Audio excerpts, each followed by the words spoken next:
ಅವರು ದಪ್ಪು ಚರ್ಮದ ಕಾಂಗ್ರೆಸ್ ಸರ್ಕಾರ ಕಟಗಿದಿಂದ ಬಡಿಬಾರ್ದು, ಬಾರ್ಕಲ್ದಿಂದ ಬಡಿದ್ರೆ ಮಾತ್ರ ಇದು ಸರ್ಕಾರಕ್ಕೆ ಚುರುಕು ಮುಡುತ್ತದೆ ಅಂತ ಮಾತನ್ನ ಹೇಳ್ತಾ ಇದ್ರು. ಇವತ್ತು ಜನಗಣತಿ ಬಗ್ಗೆ, ಕಾಸ್ಟ್ಗಳ ಬಗ್ಗೆ, ಜಾತಿಗಳ ಬಗ್ಗೆ ಚರ್ಚೆ ಆಗ್ತಾವ. ಬೆಳಗ್ಗೆ ಎದ್ರೆ ಮನೆ ಅಂತಾರ, ರಾತ್ರಿ ಆದ್ರೆ ಹಲಿ ಟ್ರಾಪ್ ಅಂತಾರ, ಅಂಗಲಾಚಿಸ್ತಾ ಇದಾರ. ಸ್ವಾಮಿ ನಮಗೆ ಅನುದಾನವನ್ನು ಕೊಡ್ರಿ, ಮುಖ್ಯಮಂತ್ರಿಗಳು ನಾಳೆ ಬಾ ನಾಳೆ ಬಾ ನಾಳೆ ಬಾ ನಾಳೆ ಬಾ. ಪಕ್ಷದ ರಾಜ್ಯಾಧ್ಯಕ್ಷರು ಆದಂತ ಸನ್ಮಾನ್ಯ ವಿಜೇಂದ್ರ ಅವರೇ, ಬಾಗಲಕೋಟೆ ಜಿಲ್ಲೆಯ ಅಧ್ಯಕ್ಷರು ಆದಂತ ಶಾಂತನಗೌಡ ಪಾಟೀಲ್ ಅವರೇ, ಸಂಸದರಾದಂತ ಗದ್ದಿಗೌಡ್ರೆ, ಚರಂತಿ ಮಠ್ ಅವರೇ, ಗೋವಿಂದ್ ಕಾರಜೋಳ್ ಅವರೇ, ನಾರಾಯಣ ಸಾಬ್ ಭಾಂಡೆ ಅವರೇ ಮತ್ತು ಪಕ್ಷದ ಎಲ್ಲ ಮುಖಂಡರೇ, ಇವತ್ತು ಜನಾಕ್ರೋಶ ಸಮಾವೇಶದಲ್ಲಿ ಪಾಲ್ಗೊಂಡಿರುವಂತಹ ಎಲ್ಲ ನನ್ನ ತಾಯಂದ್ರೆ, ಕಾರ್ಯಕರ್ತ ಬಂಧು ಭಗಿನಿಯರೇ, ಮಾಧ್ಯಮದ ಸ್ನೇಹಿತರೆ, ಇವತ್ತು ಕರ್ನಾಟಕ ರಾಜ್ಯದಲ್ಲಿ ಕರಾವಳಿ ಮೈಸೂರಿನಿಂದ ಪ್ರಾರಂಭವಾಗಿ ಕರಾವಳಿ ಕ್ಷೇತ್ರಗಳೆಲ್ಲ ಮುಗಿಸಿಕೊಂಡು ಇವತ್ತು 8ನೇ ದಿನಕ್ಕೆ ಸನ್ಮಾನ್ಯ ರಾಜ್ಯಾಧ್ಯಕ್ಷರಂತ ವಿಜೇಂದ್ರ ನೇತೃತ್ವದಲ್ಲಿ ಬಾಗಲಕೋಟೆ ಬಂದಂತ ಟೈಮಲ್ಲಿ ಎಲ್ಲಾ ಕಾರ್ಯಕ್ರಮಗಳನ್ನ ಮೀರಿಸುವಂತ ಕಾರ್ಯಕ್ರಮ ಬಾಗಲಕೋಟೆ ಜಿಲ್ಲೆಯಲ್ಲಿ ನಡೀತಾ ಇದೆ ಇವತ್ತು.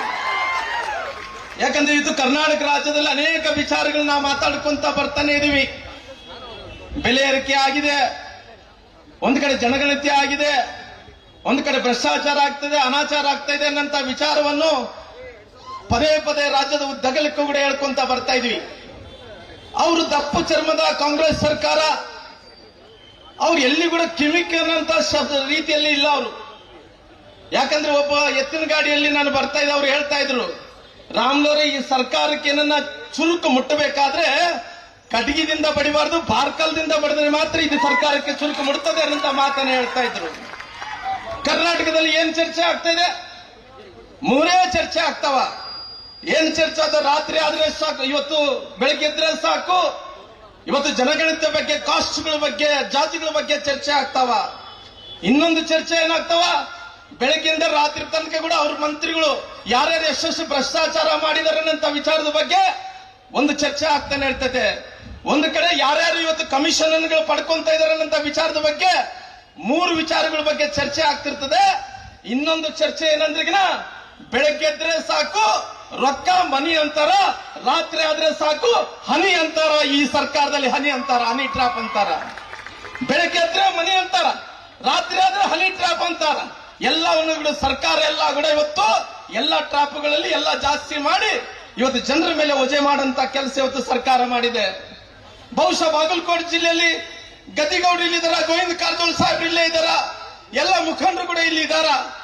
ಆದ್ರೆ ಬಾಗಲಕೋಟೆ ಜಿಲ್ಲೆಗೆ ಬಹುಶಃ ಬಿಜೆಪಿ ಸರ್ಕಾರ ಕೊಟ್ಟಂತ ಅನುದಾನ ಇವತ್ತು ಯಾವೊಂದು ಸರ್ಕಾರಗಳು ಕೂಡ ಕೊಳ್ಳಾದಂತ ಅನುದಾನವನ್ನು ಬಾಗಲಕೋಟೆ ಜಿಲ್ಲೆಗೆ ಕೊಟ್ಟಿದೆ.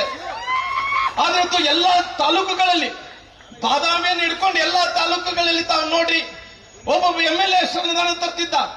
ಒಬ್ಬೊಬ್ಬ MLAಗಳನ್ನು ನಾವು ಮುಟ್ಟಿದ್ರೆ 1000 ಕೋಟಿ ತಂದಿದ್ವಿ. ಯಡಿಯೂರಪ್ಪ ಸರ್ಕಾರದಲ್ಲಿ 2000 ಕೋಟಿ ತಂದಿದ್ವಿ, ಕೆರೆಗಳು ತುಂಬಿವಿ, ರಸ್ತೆಗಳು ಹಾಕಿದ್ವಿ, ಜನರಿಗೆ ಮನೆಗಳನ್ನು ಕಟ್ಕೊಟ್ಟಿದ್ವಿ, SC ಜನಾಂಗಕ್ಕೆ ಬಾಬಾ ಸಾಹೇಬ್ ಅಂಬೇಡ್ಕರ್ ಗೌರವವನ್ನು ಕೊಟ್ಟಂತ ಕೆಲಸ ಮಾಡಿದ್ವಿ ಅನ್ನಂತ ಮಾತು ಬಿಜೆಪಿ ಸರ್ಕಾರದಲ್ಲಿತ್ತು.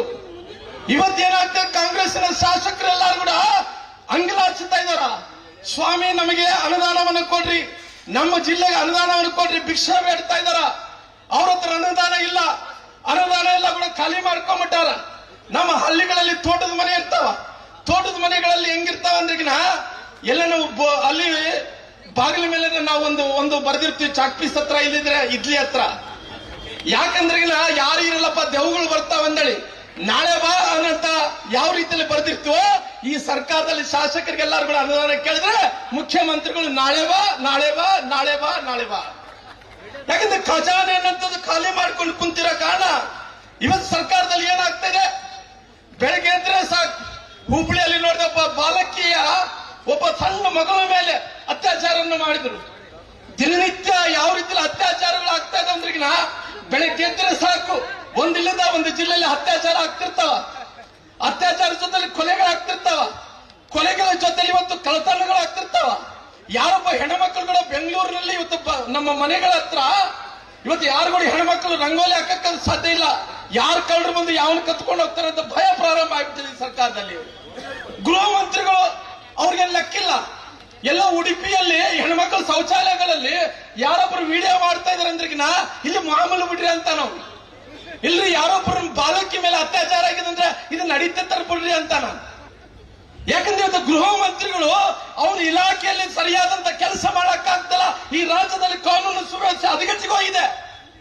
ಇಂಥ ಸರ್ಕಾರದಲ್ಲಿ ಇವತ್ತು ಮಲ್ಲಿಕಾರ್ಜುನ ಖರ್ಗೆ ಮಗಂದ ಸಣ್ಣ ಖರ್ಗೆಗೆ ಗೃಹ ಮಂತ್ರಿಗಳು ಜಿಪೆ ಕೊಟ್ಟಾರ. ಏನು ಜಿಪೆ ಕೊಟ್ಟಿದ್ದಾನ ಅವ್ರ ಗೃಹ ಮಂತ್ರಿಗಳು, ಯುವ ಗೃಹ ಮಂತ್ರಿಗಳು ಗೊತ್ತಿಲ್ಲ. ಗೃಹ ಇಲಾಖೆದಲ್ಲಿ ಏನೇ ಆದ್ರೂ ಕೂಡ ಹೇಳಿಕೆ ಕೊಡೋದು ಯಾರು? ಸಣ್ಣ ಖರ್ಗೆ ಅವರು. ಆದ್ರೆ ಇವತ್ತು ಎಲ್ಲ ಕೂಡ ಇವತ್ತು ರಾಜ್ಯವನ್ನು ಲೂಟಿ ಮಾಡುವಂತ ಸಂದರ್ಭದಲ್ಲಿ ಇವತ್ತು ಎಲ್ಲ ವರ್ಗಗಳು ನೀವು ದೇಶದಿಂದ ನೋಡಿ. ಇವತ್ತು ದೇಶದಲ್ಲಿ ಕಾಂಗ್ರೆಸ್ಸಿನ ನಾಯಕರು ಸೋನಿಯಾ ಗಾಂಧಿ, ರಾಹುಲ್ ಗಾಂಧಿ ಅವರು ನ್ಯಾಷನಲ್ ಹೆರಾಲ್ಡ್ ಕೇಸಲ್ಲಿ ಸಿಗಾಕೊಂಡಿದ್ದಾರೆ. ಒಂದು ನೆಹರು ಅವರು ಪ್ರಾರಂಭ ಮಾಡಿದಂತ ಪತ್ರಿಕೆಯಲ್ಲಿ ಸುಮಾರಾಗಿ ಎಷ್ಟು 50 ಲಕ್ಷ ಕೊಟ್ಟು 200 ಕೋಟಿ ಆಸ್ತಿಯನ್ನು ನುಂಗಾಕ್ತಾ ಇದ್ದಾರೆ. ಇವತ್ತು ಈ ರಾಜ್ಯದ ಮುಖ್ಯಮಂತ್ರಿಗಳ ಬುಡ ಹಗರಣದಲ್ಲಿ ಸಿಗಾಕೊಂಡು ಅವರು ಕೂಡ ಇವತ್ತು 14 ಸೈಟ್ಗೆ 60 ಕೋಟಿ ಕೊಡಬೇಕು, 100 ಕೋಟಿ ಕೊಡಬೇಕಂತ ಕೇಳ್ತಾ ಇದ್ದಾನ. ಇವತ್ತೊಂದು ಕಡೆ ರಾಹುಲ್ ಗಾಂಧಿ ಅವರು ಏನೋ ಒಂದು ಹೇಳಿಕೆಯನ್ನು ಕೊಟ್ಟು ಎಲ್ಲರಿಗೂ ಕೋರ್ಟ್ ಅಲ್ಲಿ ಕಾಂಗ್ರೆಸ್ ಪಾರ್ಟಿ ನಾಯಕರನ್ನು ಕರೆಯೋದು ಏನಂದ್ರೆ A1 ಮುದ್ದಾಯಿಗಳಂದ್ರೆ ಸೋನಿಯಾ ಗಾಂಧಿ, ರಾಹುಲ್ ಗಾಂಧಿ, ಅದೇ ರೀತಿಯಲ್ಲಿ ಪ್ರಿಯಾಂಕಾ ಗಾಂಧಿ, ಉದಯರ, ಈ ಸಿದ್ದರಾಮಯ್ಯ ಎಲ್ಲರಿಗೂ A1 ಕೆಳಗಡೆ ಬರ್ತಾರ. ಅದಕ್ಕೋಸ್ಕರವಾಗಿ ಮುಂದಿನ ದಿನಗಳಲ್ಲಿ ನಮ್ಮ ಪರಿಶಿಷ್ಟ ಜಾತಿ ಪರಿಶಿಷ್ಟ ಪಂಗಡಗಳು ಈ ಭಾಗದಲ್ಲಿ ಬಾಗಲಕೋಟೆ, ಬಿಜಾಪುರ ಜಿಲ್ಲೆಯಲ್ಲಿದ್ದಂತ ನನ್ನ ಸಮುದಾಯಗಳ ಜನರು ಇವತ್ತೊಂದು ಅರ್ಥ ಮಾಡಿಕೊಳ್ಳಿ. ಮೊನ್ನೆ ಜನಗಣತಿಯನ್ನು ಪ್ರಾರಂಭ ಮಾಡಿದ್ರು. ಜನಗಣತಿ ಅದಕ್ಕೋಸ್ಕರ ಪ್ರಾರಂಭ ಮಾಡಿದ್ರು. 2001ರಲ್ಲಿ ಕೂಡ ಜನಗಣತಿ ಆಗಿತ್ತು ಕೇಂದ್ರ ಸರ್ಕಾರದಿಂದ. 2011ರಲ್ಲಿ ಕೂಡ ಜನಗಣತಿ ಆಗಿತ್ತು.